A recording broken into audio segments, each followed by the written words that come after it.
non-speakers. Yeah. Is going to continue down to towards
continue to receive. As we announced last night, we would be providing enhanced police coverage throughout the Brown community, throughout the east side, and really throughout the city of Providence. And what residents and neighbors saw today was exactly that. There was specific enhanced coverage in Fox Point, Wayland Square, on Thayer Street, and on Hope Street, which are the commercial districts in the area. And I want to express the city's profound gratitude to the following departments who provided mutual assistance and additional coverage today.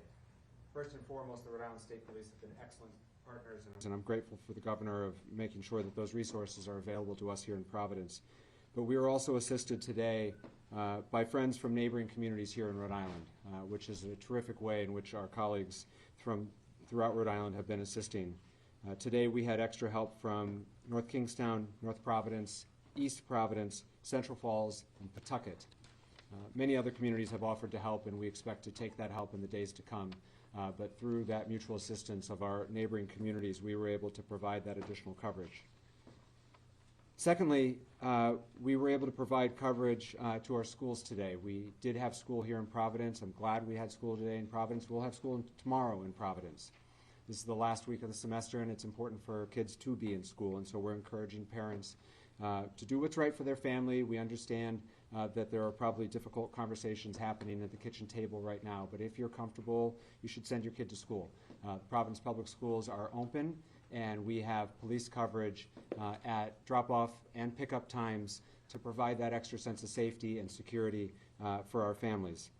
I spent the morning out at our schools too in the neighborhood to be there for our parents, and they certainly were glad to see an officer helping out. And so, as we've said many times, but it's important to continue to say we're so grateful for the tireless effort of law enforcement, not just to assist with the investigation, but to help all of us feel safe in our home. At this time, I'm going to turn the mic over to our governor, Governor Dan McKee. Thanks, Mayor. And just like all of us, we want to see the individual that pulled the trigger on these young kids identified, apprehended, and brought to justice. I can tell you from the state level, we're continuing to coordinate our state police and instructed the colonel to make sure that all the resources that are available are being employed through the direction of the mayor, but that partnership is incredibly important. I also know that the schools are not only being impacted on the higher education in Providence and also the K through 12, but I also have heard and have been in contact with our Commissioner of Higher Education, Shannon Gilkey, along with our Commissioner of K through 12, Angelica Infante Green, to make sure that we are reassessing all safety issues in all our schools in the state of Rhode Island, and more to come on that. The issues that have to do with mental health, coordinating around the state through our higher ed and through our K through 12. I've assigned Director Rick Leclerc to make sure that they're coordinating all of the social services, all the mental health help that's out there. so that we can kind of also deliver that on a statewide basis. I was at Family Services Rhode Island today on Hope Street, and just seeing what they're doing, and it's being duplicated all around the state of Rhode Island. So I think it's important that we do everything we can out of the governor's office to support what's happening at Brown, the community of Brown, Providence, but also knowing that this is impacting on a statewide basis. So we're deploying that efforts to make the effort to let people know that we want to do everything we can so they can be safe and feel safe. And then finally, we want to make sure that all Rhode Islanders know that everything that is physically possible is being done, and partnering in with our federal, the FBI, our state law enforcement, and also the local law enforcement to bring an individual and identify and bring that person to justice. We also have been involved in communicating with the League of Cities and Towns today, through Randy Rossi. They've sent out a message to deploy their vehicles, their police vehicles, at the beginning of school day, at the end of the school day, all around the state of Rhode Island to, again, show that we're serious about having people and the families feel safe, and that everything that's being done to make sure that happens on a statewide basis, because this has become a statewide issue that is being impacted families and people throughout the state of Rhode Island. Mayor? Now we'll hear from Colonel Oscar Perez. Thank you, Mayor. Thank you all for being here again. Here we are once again to provide you some of the highlights and the progress that the Providence Police Department, along with several agencies, have gone together and stepped up to come up to this. I want to remind you that this is a very active investigation, very complex investigation, and it's the dedicated work of the men and women of the Providence Police Department, the Detective Division, the Community Response Team, the Special Response Team. It's all hands on deck. And on top of it all, you have the state police who's assisting us, and every other federal partner that has been in this building for several hours. And I want to commend and applaud them for the work that they have done. And that includes the FBI, HSI, ATF, the IRS, the Marshals, and several other agencies, analysts that are here. So it's pretty active, because we want to make sure, as the governor stated, as the mayor stated, to make sure that we identify this individual and bring him to justice. Our work that initiated today and continues to initiate for a while since it started. We're at the 49th hour, and there's no one that wants to put this individual in handcuffs than us. So this has brought us to a new lead, which I momentarily will be able to provide you with. That's going to include video of this individual as well as photos of this individual. We're asking the public for assistance to be able to identify this individual. The photos I will be able to show you are coming from the area of Hope Street near Benevolent and Menin. And those photos and those videos were retrieved around 2 p.m. on Saturday the 13th. And we believe that that's the same individual that we showed you from the previous video that we released. The public is encouraged to use the tip line, which is pretty active. We have a tip line which is staffed with officers from the Providence Police as well as analysts, and they're taking calls as we speak.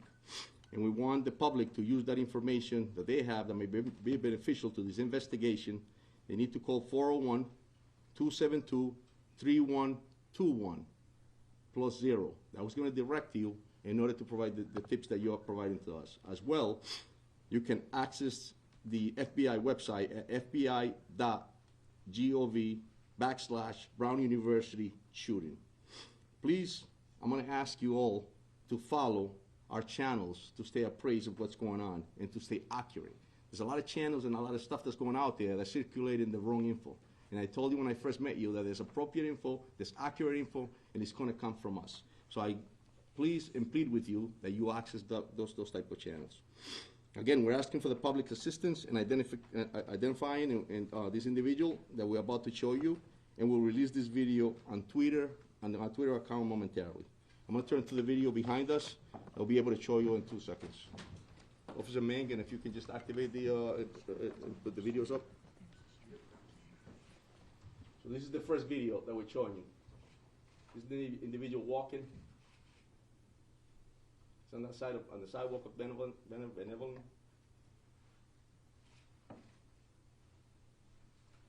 And this is prior to the incident. Here we go again with is this video too, Mike? Again, you see him walking.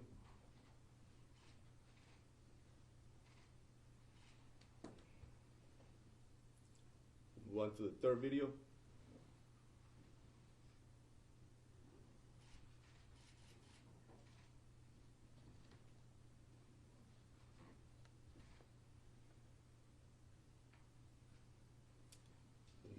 These are some photos of this individual.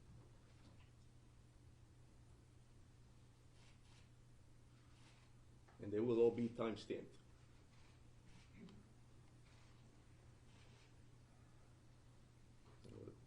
The last photo.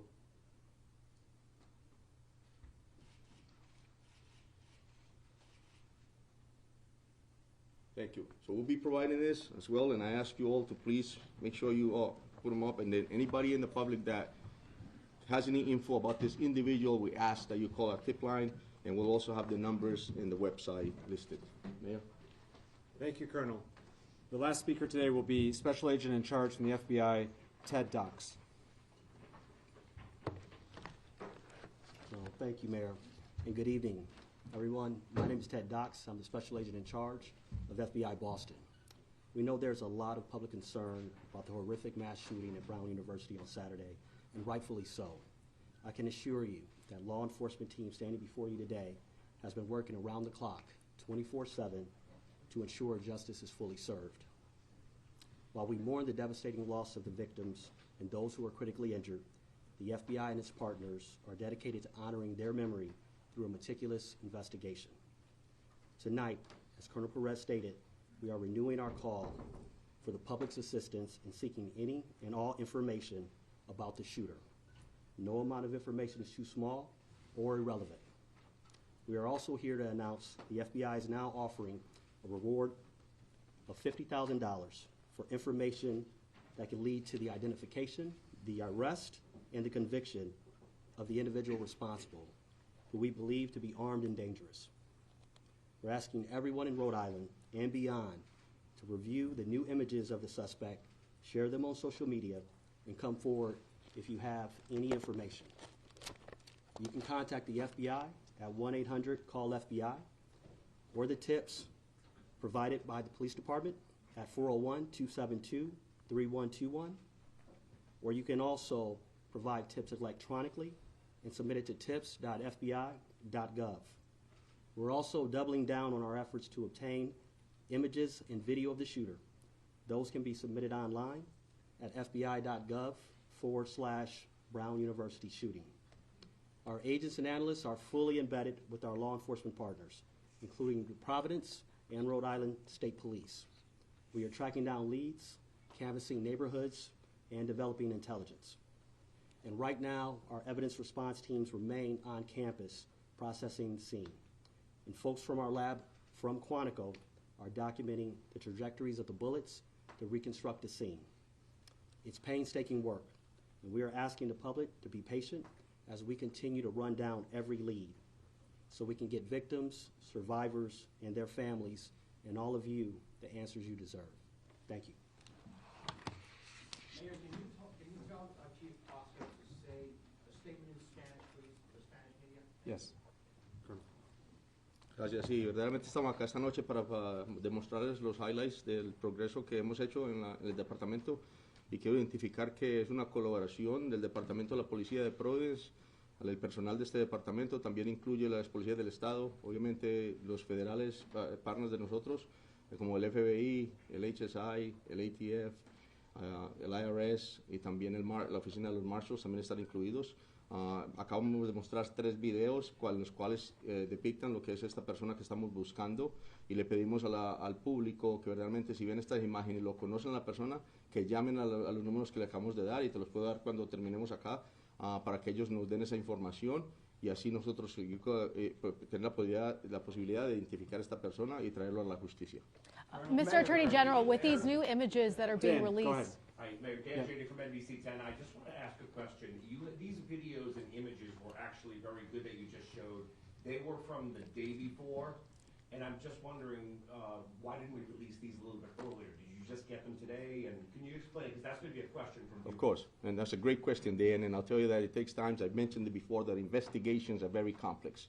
And when you're doing canvassing areas or when you're developing evidence, sometimes you get directed to another direction, and then that's what makes you go back to certain areas and continue to investigate. Here we are at the 49th hour, but I got to commend the dedication and professionalism of all of us that I mentioned earlier, because it's that passion to bring someone to justice that led us to get this info that we got today to be able to provide to you. Mr. Attorney General, with these images and photos, One second. with these images and videos, are you all going to distribute them so the media can distribute them? 100. And then, you are. And then, yes. Mr. Attorney General, yesterday you made it clear we didn't have an image of this person's face. Now these images show we do have this person's face. Is this going to be key in solving this case, which you seem very dedicated in doing? Yeah, look, I think, as I've said multiple times today, that these investigations are like threads that you pull on a garment, and some of them you pull and the garment doesn't open up, and other ones you pull and the garment comes undone. I think when you go out and get a better image of the person's face, that can only help the public, help us identify this person and confirm that they're the right person when that time comes. You know, the prosecutors today have been working with the law enforcement agents and police officers to advance this investigation, and I would describe today's work as making steady progress to identifying the person that we saw in the video that was released yesterday, and the sooner we can identify that person, the sooner we can, I think, blow this case open. But that's work that has to happen in the next 24 to 36 hours. Mayor, what led you to believe that there was no further threat to the community today? You mentioned yesterday that there was no additional evidence. Can you just expand upon that? Yeah, it's the same. It's the same as yesterday, which is ever since 4:05 on Saturday, which was when the first call came into Brown. There's been no new, credible, specific threat anywhere in the Providence community having anything. There was no threats made prior to the shooting, so how can people feel safe with that information?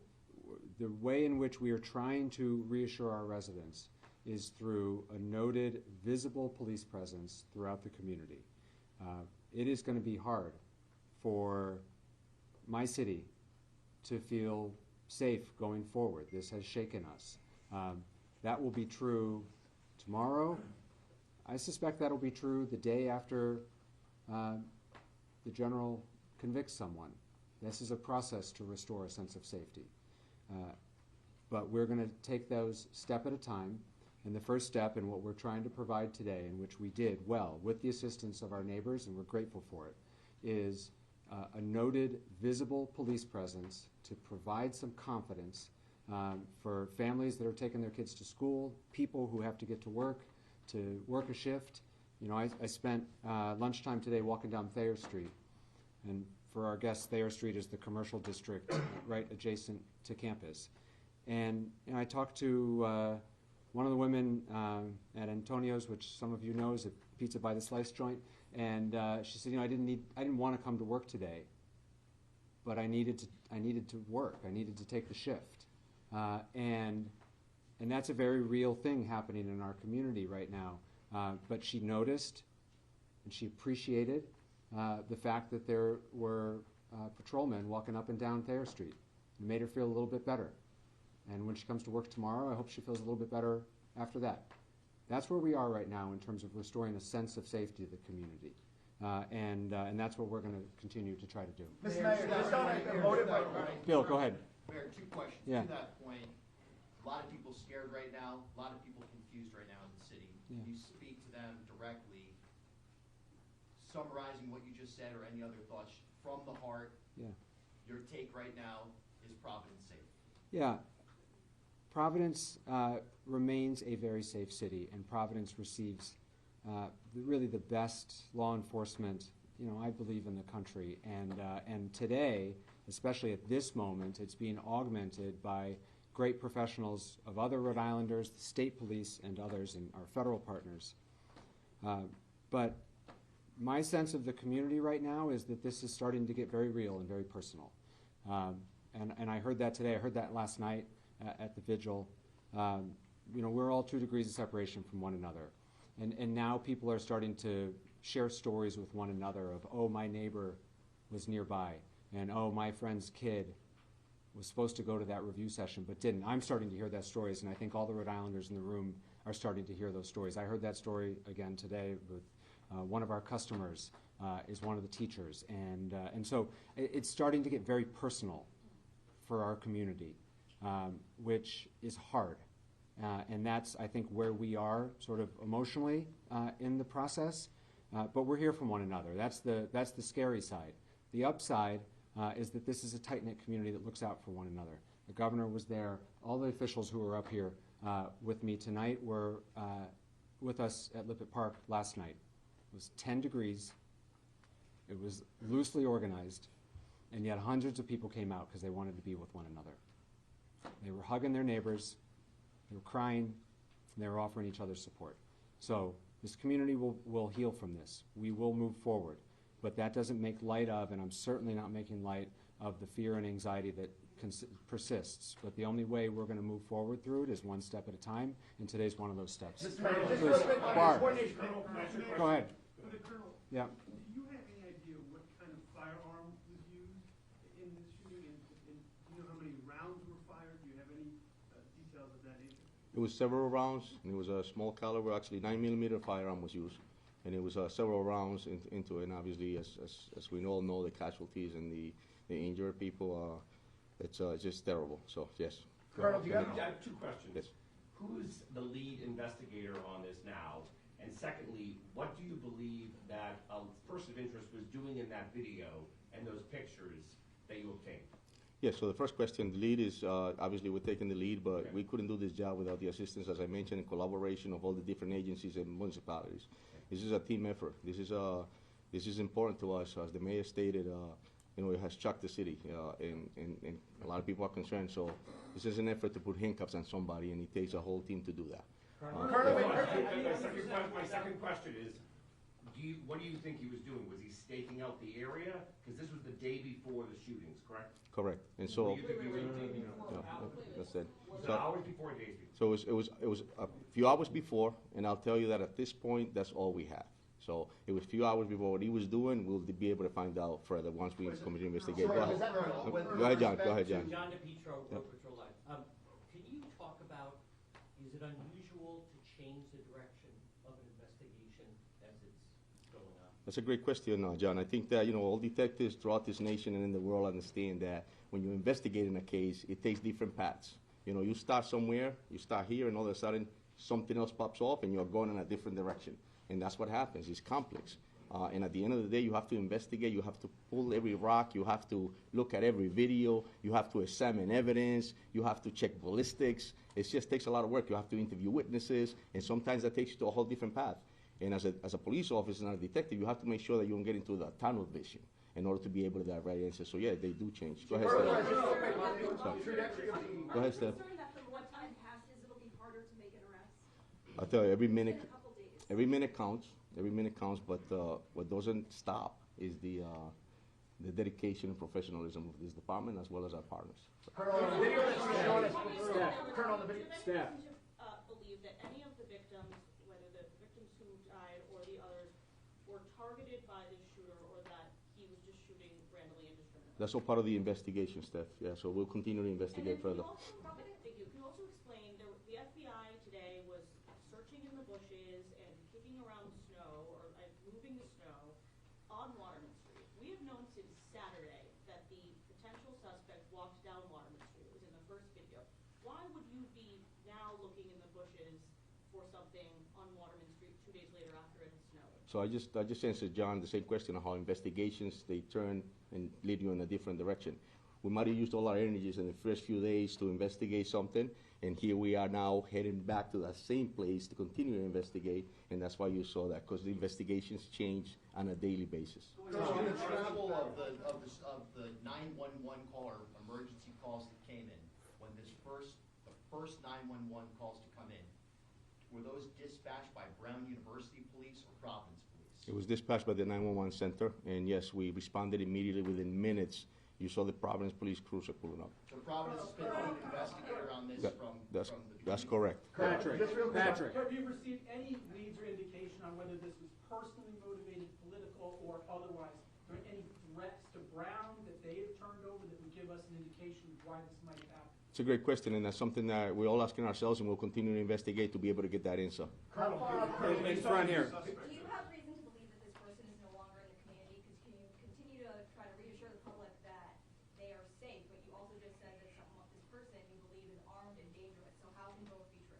Well, yeah, right, and that's something that's unknown, but like the mayor stated, I'll tell you that we have enhanced enforcement in that area. We have, Steph stated earlier, we have a lot of officers in the area, so in that sense, it's going to be safe. But however, as well, I just want to remind the community that our priority in law enforcement and in the city is to keep our constituents safe, keep them informed, and to keep them committed, to understand that we're a professional, we're dedicated, we're going to put somebody in handcuffs, and we're going to continue to do this job. So I want to know, Reason to believe that they are no longer in this community? that's something that we're continuing to investigate.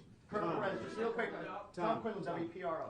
On the trajectory of where this guy went from the videos that you saw, where is the last place that you would, you have clear video of seeing him? Is it like, are you still getting video from houses in that area? And, you know, Colonel Weaver, just real quick, in terms of the state's response, how much enforced patrol, we know about the enforced patrol in Providence, but are you putting throughout the state to keep the highways, you know, keep an eye on the highways? We have increased our patrols throughout the state, and we will respond accordingly to any requests for additional assistance.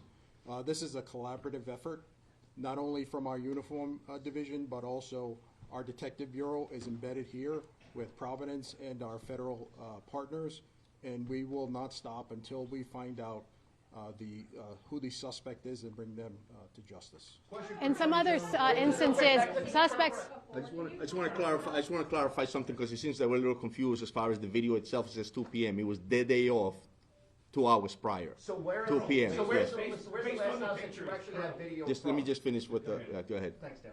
Where's the last video that you actually have video from in that It's area? it's in the vicinity of Hope Street between Benevolent and Manning Is that, Street. and that's before the shooting? That's correct. Yes. 2 hours, right? Yeah, 2 hours prior. Yes. My turn. Dan, Tom, this video that you just released, more than anything, is key to wrapping to this case, okay? We have a closer picture of his face, we have a closer picture of his body.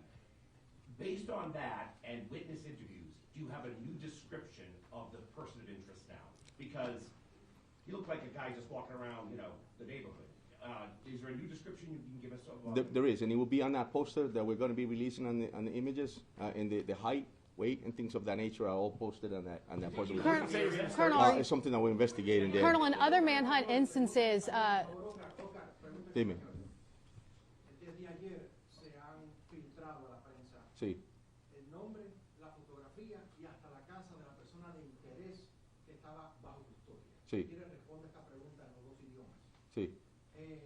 Hoy habían algunos medios haciéndose eco de que había una segunda persona de interés en custodia.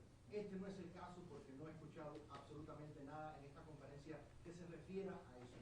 ¿Me puede usted decir cuánto o cómo están manejando ustedes la información dentro del departamento y cómo se está filtrando a la prensa? Claro. Porque esto crea confusión, obviamente. Sí, sí. So the gentleman just asked a question about how information is getting filtered into the community and out from us. And the question was that past few days an individual was identified and was detained, and he was a person of interest. We had him here. He's asking, how does that get out to the media? How does that happen?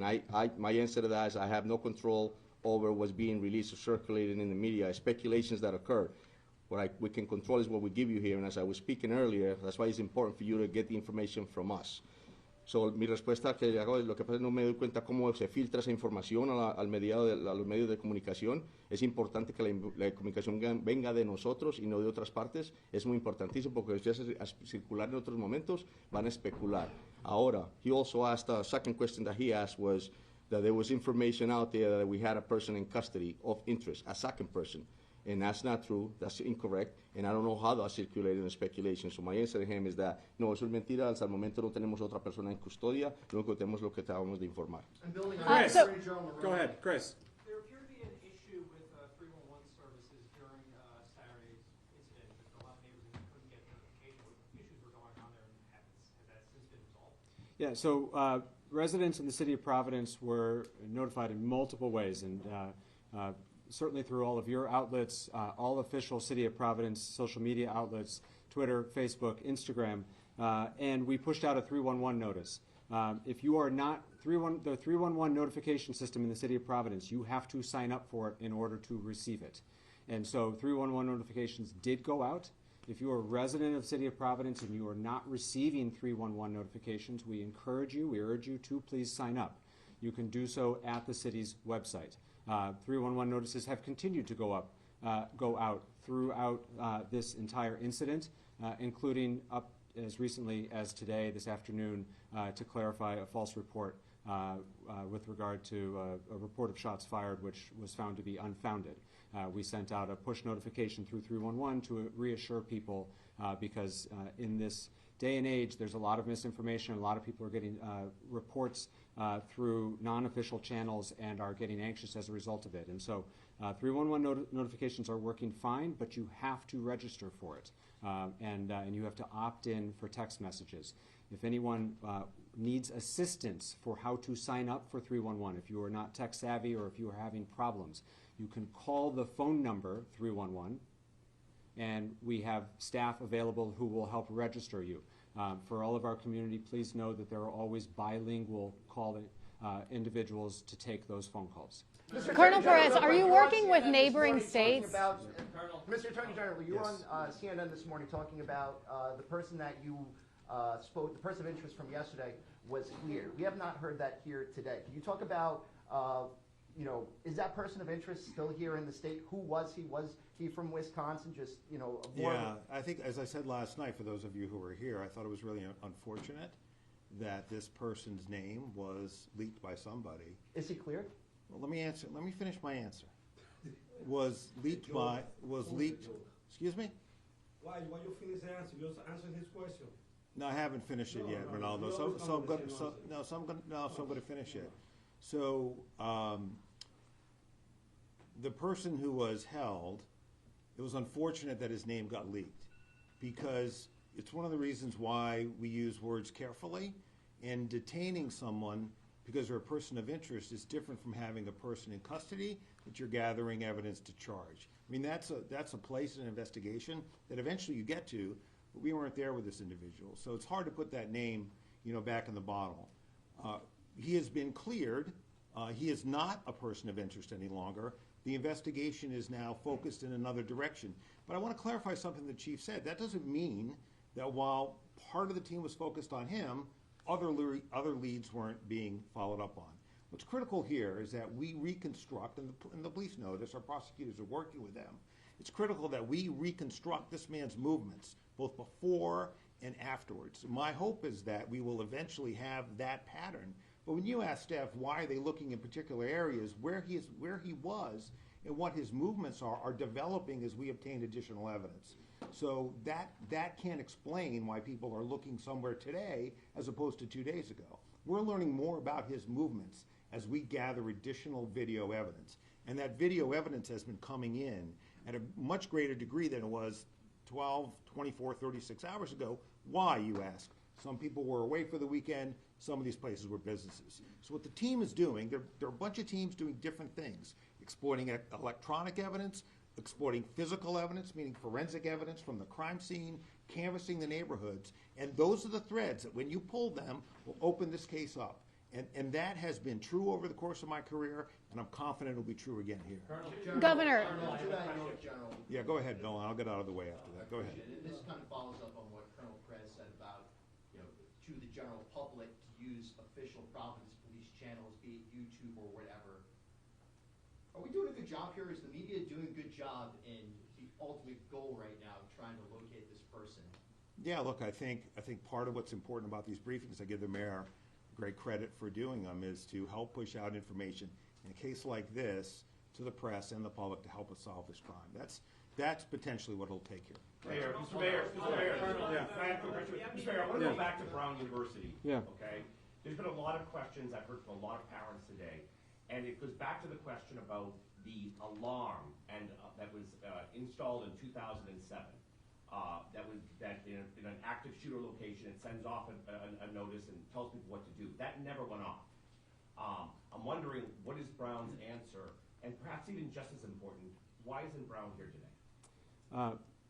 As for the decision to activate the Brown alarm, that's a question for Brown. I believe it was asked of the chief of the Brown Police Department the other day. You'd have to follow up with him. Okay. This is not a decision that the City of Providence or any of the other law enforcement partners that you see behind me can trigger that alarm. I don't know the answer to that. We continue to work very closely with Brown, and it is no lack of support, or there's nothing to read into the fact that they're not here today. We have meaningful. We felt like there was meaningful updates to make with respect to the investigation, the video and photos that we shared today.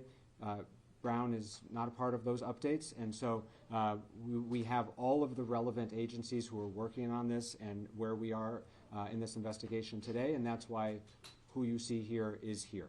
Governor McKee, a question for you, sir. Concerns about why Brown didn't have those sirens go off? Have you had those conversations with them? Again, Brown has to answer that question, but it is clear that, and the Colonel mentioned this, and we've talked about it a couple times over the last 2 days, the police response to the initial call was swift, timely. We don't believe there was any, it could not have happened any faster than it did. And so I can't speak to, honestly, don't know a lot about their alarm system, and you'd have to ask them about it. But in terms of our response, it was nearly immediately. There's a lot of presence in that area, and Brown PD responded very quickly. Governor, please. We can't ask Brown if they don't show up. Well, you have their contact information, and I would encourage you to reach out. Please, straight back. I'm sorry. Do you have any update on the victims who are still hospitalized? Have you spoken with any of them or the families? I don't. There's no degrading of their condition, but I don't have the latest status of them. I've not spoken to them since yesterday, although I know other people have, and we're happy to try to get you an update for our next. Governor McKee, President Donald Trump says that Brown is to blame here, saying that the onus of this tragedy is on the school itself. Do you think that's a fair criticism? Do you disagree with what the president is saying in response to this shooting, sir? Who's the question for? I'm sorry. For Governor McKee. Repeat the question, please. President Donald Trump has said that Brown University is to blame for this shooting and saying it's the school's problem. Is that a fair criticism, or do you disagree with what the president says? I don't think it's fair criticism. Can you expand on that, sir? Why not? Because Brown University is not collaborating with you guys. You're lying to the press over here. They have facial recognition. We know that because they follow the students, they follow everybody in the neighborhood. We've been in Facial conversations. recognition. They need to release that data to everybody know who the guy in the video. We got the video Saturday. Why you guys release the video today? I think I answered the question. All right, guys, listen, John, please, just for a second. A couple things.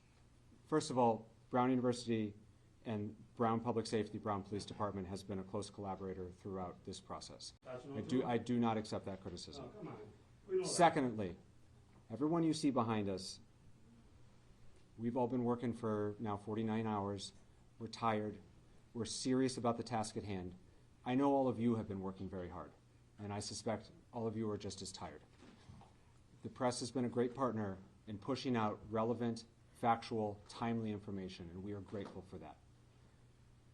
This crowd has grown a little bit over the last 48 hours, and I know that people are weary, and so I'm asking, please, for a little bit of patience and grace, and we have been fully transparent. We continue to answer your questions. We will continue to do so. But the best way to inform the public and to ask for their help is for these opportunities to not degrade into baseless accusations, and we will point them out when we hear them. John, go ahead, please. Question to the Colonel. Colonel, we learned, you revealed that the shooter used a 9mm. Now, there's a report the shooter yelled something right before his shot came in. Could you tell us what that was? Yeah, it's a part of the investigation, John, and we'll, yeah.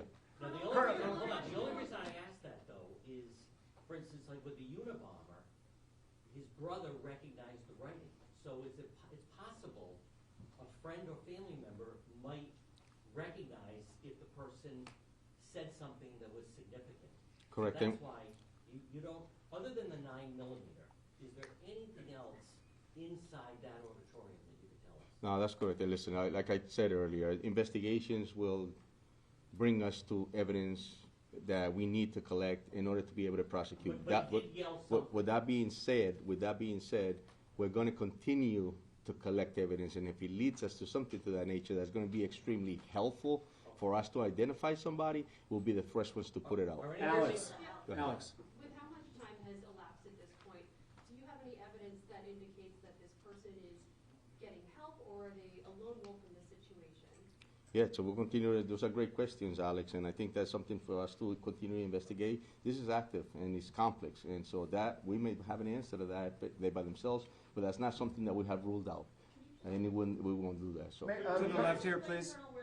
Are you looking for both a living or a potentially deceased person of interest? We don't rule anything out. Like I told you earlier, this is a complex situation. It's fluid, but we'll continue to do our job in order to be able to get those answers.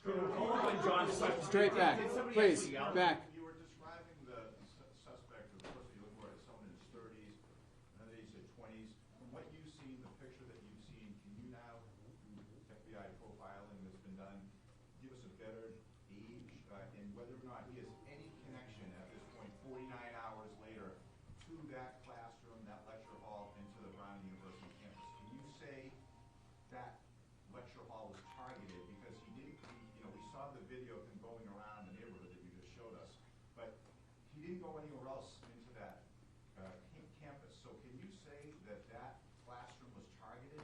I'll tell you that what I can tell you is that this individual definitely targeted the Brown University, because clearly that we're here speaking about that. And I can also tell you that obviously it's something that we're looking into as far as if there's anything else that he was targeting, but it's all open. Was there another question to that part? I asked you about the approximate age, because Yeah. this is the first time we're seeing his face, and just like with the marathon Yes. bombers, when the authorities finally put those pictures out, Yes. within hours, Yes. those people came up. So now that for the first time the nation is seeing this image, Correct. frontal image of this suspect, Yes. what are you able to, and the SAC from Boston Yes. especially, what are you able to now determine? And we have that, and they have been extremely helpful, and we're going to be able to provide that to you so that you can put it on your own websites. But do you have that right now? Do you have his actual age right Dan, now? Dan's got the last question, and then we're going to wrap it up. All right, I want to Yeah. ask two questions, Yeah. if I could, Mayor. To follow up on John's question, did the suspect yell, like has been reported, and there's been some erroneous reporting, but did he yell when he came to the classroom? And how valuable have witness statements been from those who survived? Listen, my heart goes out to the victims, it goes out to the families, and I'll tell you that their cooperation has been extremely helpful. And that, with that being said, we'll continue, and I'm going to respect the fact that, and I hope that they get better, and my heart and soul goes out to them. So, Did he yell though? Did so he that's say something that we're investigating. We took statements, and we have to confirm that. So, We're we're gonna wrap it up here. For your planning purposes, we will continue to brief in this location until we say otherwise. We also, unless there's a significant update, we don't expect to brief further today and expect to do this again tomorrow. Obviously, it's subject to change. Please make sure you're on the press list. If you're not, you can see Josh. That's how notice will be made. But for your planning purposes, that's our expectation. Thank you all very much. Hey, Josh, how quickly are those downloadable? Okay, thank you so much. Yeah, and those are going to be downloadable? Perfect, thank you so much.